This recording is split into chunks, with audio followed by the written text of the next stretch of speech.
Zato jer sve dobro i lijepo u životu što smo kreirali sa umom ne nasilja, sa umom ne ljutnje, sa umom ne žudnje, ne uznemiravanja drugih i sebe, pametne ljubavi prema sebi, pametnog ljubljenja sebe. Sve što smo kreirali na taj način, to se zovu vrline.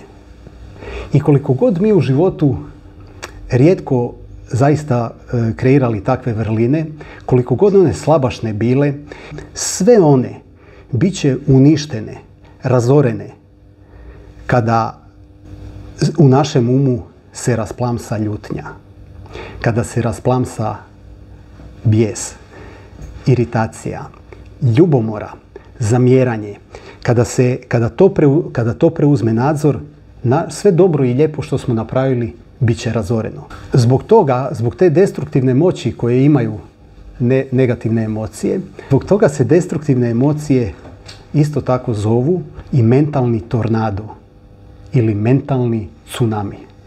Zbog razorne moći koju imaju nad našim vrlinama. Tsunami kada se desi u prirodi ili tornado kad se desi u prirodi, on razara ljudske živote uzima životinjama život. Razara imovinu, razara prirodu. Samo kad se pogleda nakon što tsunami ili tornado se dogodi, zastrašujuće su slike. Ali jedna od stvari sa vanjskim tsunamijem je da on stane. Koliko god da traje, stane. Mentalni tsunami, mentalni tornado je puno opasniji. 1000 puta je opasniji od vanjskog tsunamija i vanjskog tornada. Zato jer on ne staje. On ide iz dana u dan, sastavni dio uma je iz dana u dan, iz tjedna u tjedan, iz mjeseca u mjesec.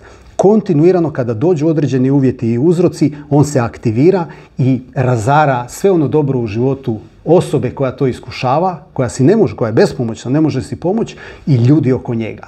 Zato se kaže, kada postoji mentalni tsunami iznutra, tsunami izvana će uvijek se pojavljivati. Tsunami izvana neće stajati. Taj tsunami izvana ili tornado izvana u obliku svađa, u obliku nepovoljnih odnosa s drugima, u obliku obiteljskih svađa među ljudima, kolegama na poslu, sve je razoreno kada mentalni tsunami unutra ima moć.